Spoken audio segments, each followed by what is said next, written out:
पौराणिक कथा के अनुसार भारतवर्ष में एक प्रतापी और दानी राजा राज्य करता था। वह नित्य गरीबों और ब्राह्मणों की सहायता करता था, लेकिन ये बात उसकी रानी को अच्छी नहीं लगती थी। वो न ही गरीबों को दान देती, न ही भगवान का पूजन करती थी और राजा को भी दान देने से मना किया करती थी। एक दिन राजा शिकार खेलने वन को गए हुए थे, तो रानी महल में अकेली थी। उसी समय बृहस्पति देव साधु वेश में राजा के महल में भिक्षा के लिए गए और भिक्षा मांगी। तब रानी ने भिक्षा देने से इनकार कर दिया और कहने लगी, हे साधु महाराज, मैं तो इस दान पुण्य से तंग आ गई हूँ। मेरा पति सारा धन लुटाते रहते हैं। मेरी इच्छा है कि हमारा धन नष्ट हो जाए और फिर न रहेगा बांस, न बजेगी बांसुरी।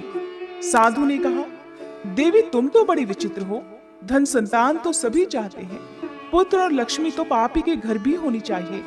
यदि तुम्हारे पास अधिक धन है तो भूखों को भोजन दो, प्यासों के लिए प्याऊ बनवाओ, मुसाफिरों के लिए धर्मशालाएं खुलवाओ।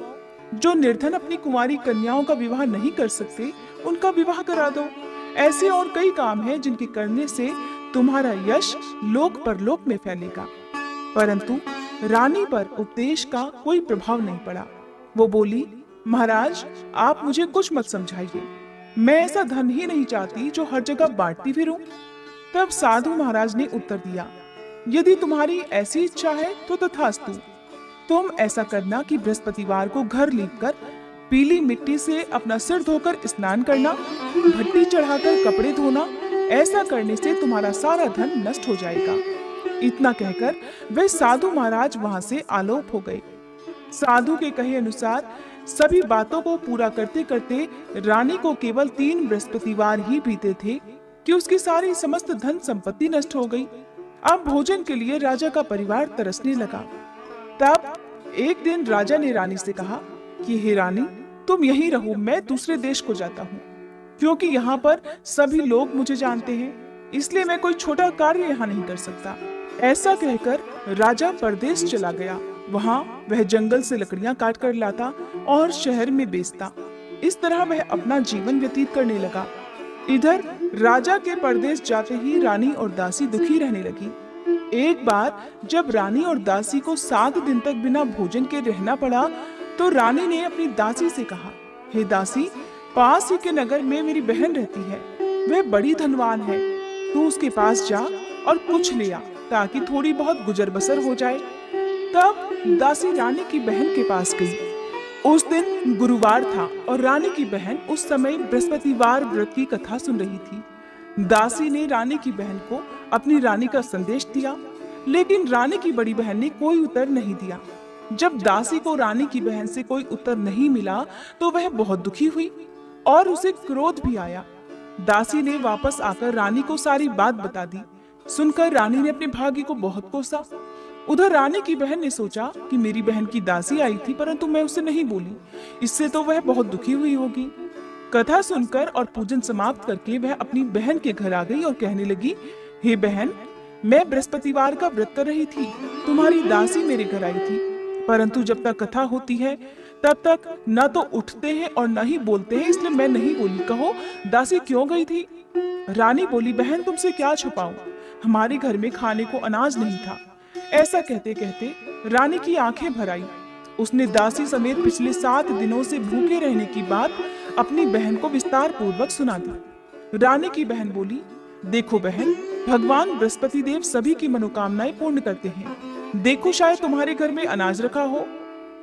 पहले तो रानी को विश्वास नहीं हुआ, पर बहन के आग्रह करने पर उसने अपनी दासी को अंदर भेजा तो उसे सचमुच अनाज से भरा एक घड़ा मिल गया। ये देखकर दासी को भी बड़ी हैरानी हुई। तब दासी रानी से कहने लगी, हे रानी, जब हमको भोजन नहीं मिलता तो हम व्रत ही तो करते हैं, इसलिए क्यों ना इनसे व्रत और कथा की विधि पूछ ली जाए, ताकि हम भी व्रत कर सके। तब रानी ने अपनी बहन से बृहस्पतिवार व्रत के बारे में पूछा। उसकी बहन ने बताया, बृहस्पतिवार के व्रत में चने की दाल और मुनक्का से विष्णु भगवान का केले की जड़ में पूजन करे तथा दीपक जलाए, व्रत कथा सुने और पीला भोजन ही करे। इससे बृहस्पति देव प्रसन्न होते हैं। व्रत और पूजन की विधि बताकर रानी की बहन अपने घर को लौट गई। 7 दिन के बाद जब गुरुवार का दिन आया तो रानी और दासी ने व्रत रखा।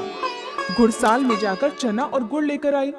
फिर उससे केले की जड़ तथा विष्णु भगवान का पूजन किया। अब पीला भोजन कहाँ से आए?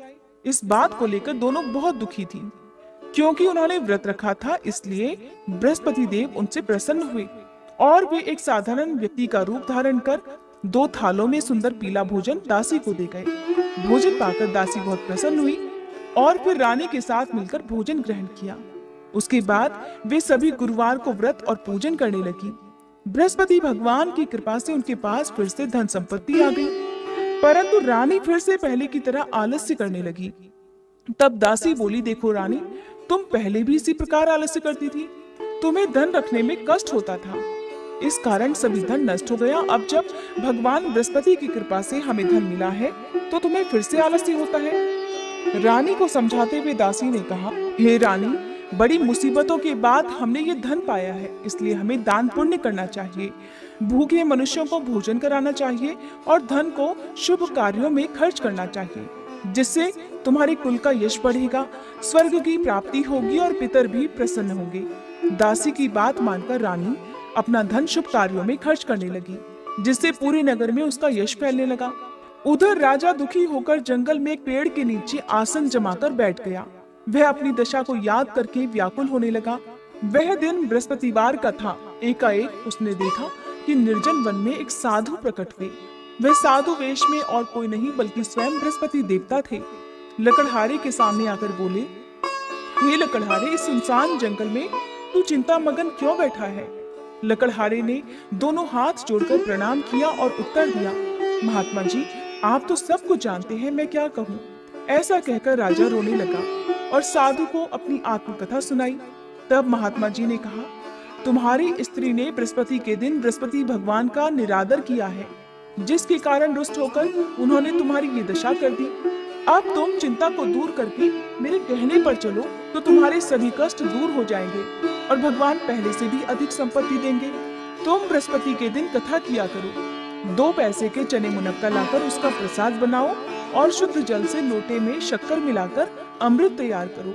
कथा के पश्चात अपने सारे परिवार और कथा सुनने वाले प्रेमियों में अमृत और प्रसाद बांटकर आप खुद भी ग्रहण करो।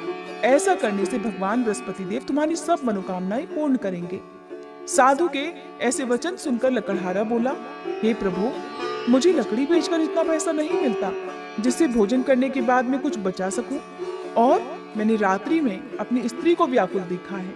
मेरे पास कुछ भी नहीं जिससे मैं उसकी खबर मंगा सकूं। साधु महाराज ने कहा, हे लकड़हारे, तुम किसी बात की चिंता मत करो। बृहस्पति के दिन तुम रोजाना की तरह लकड़ियां लेकर शहर को जाओ। तुमको रोज से 2 गुना धन प्राप्त होगा, जिससे तुम भलीभांति भोजन कर लोगे और बृहस्पति देव की पूजा का सामान भी आ जाएगा। इतना कहकर साधु महाराज अंतर्ध्यान हो गए। धीरे धीरे समय बीतने पर फिर वही बृहस्पतिवार का दिन आया। लकड़हारा जंगल से लकड़ी काटकर किसी शहर में बेचने को गया। उसे उस दिन और दिन से अधिक पैसा मिला।